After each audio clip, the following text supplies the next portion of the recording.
alangkah pantasnya kita untuk kita bersyukur kepada Allah Subhanahu wa taala. Kita panjatkan segala ungkapan pujian kita, segala ungkapan syukur kita hanya kepada Allah Subhanahu wa taala, di mana pada malam yang mulia ini Allah Subhanahu wa taala kembali mempertemukan kita, mengumpulkan kita di majelis yang mulia ini, tanda di mana Allah Subhanahu wa taala masih menginginkan kebaikan bagi kita semua.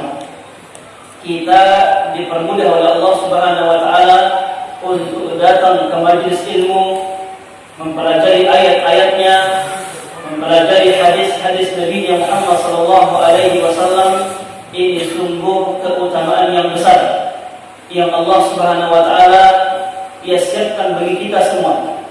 Di mana pada malam yang mulia ini ya kita diinginkan kebaikan untuk kita oleh Allah Subhanahu wa taala. Kita dalam kehidupan kita banyak sekali kita menginginkan kebaikan untuk keluarga kita, baik itu untuk orang tua kita, untuk saudara-saudari kita. Namun ketika Allah Subhanahu wa taala tidak menghendaki kebaikan itu bagi mereka, maka sampai kapanpun kebaikan yang kita cita-citakan bagi mereka tidak akan pernah mereka dapatkan dari Allah Subhanahu wa taala. Dan kita mengingat bagaimana kisah Nabi kita mulia sallallahu alaihi wasallam dengan penuh pengorbanan. Beliau menginginkan kebaikan bagi pamannya sendiri, Abu Thalib. Beliau yang berkali-kali mengusahakan hidayah kebaikan bagi paman beliau.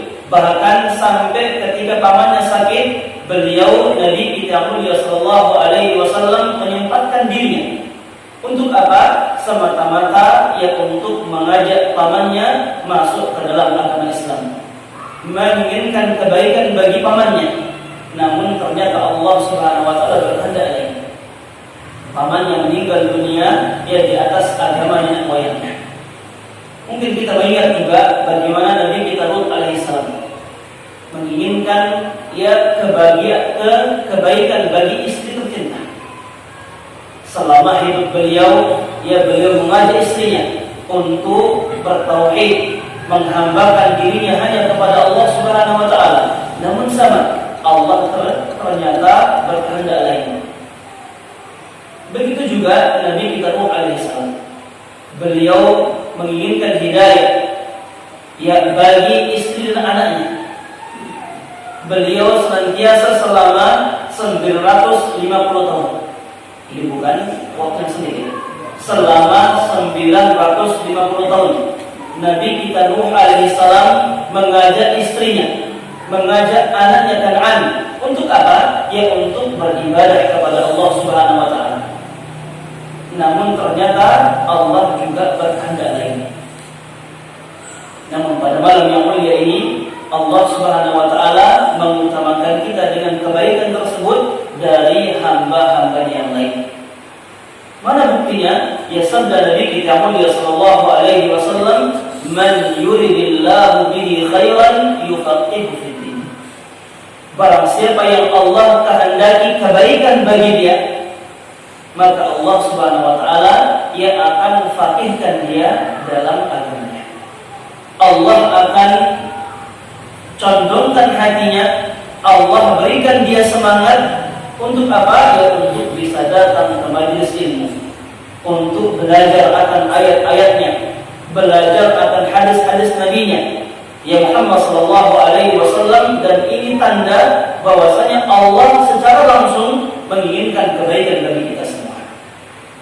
Maka tidak ada sikap yang paling pantas dari kita kecuali kita perbanyak bersyukur kepada Allah Subhanahu wa taala.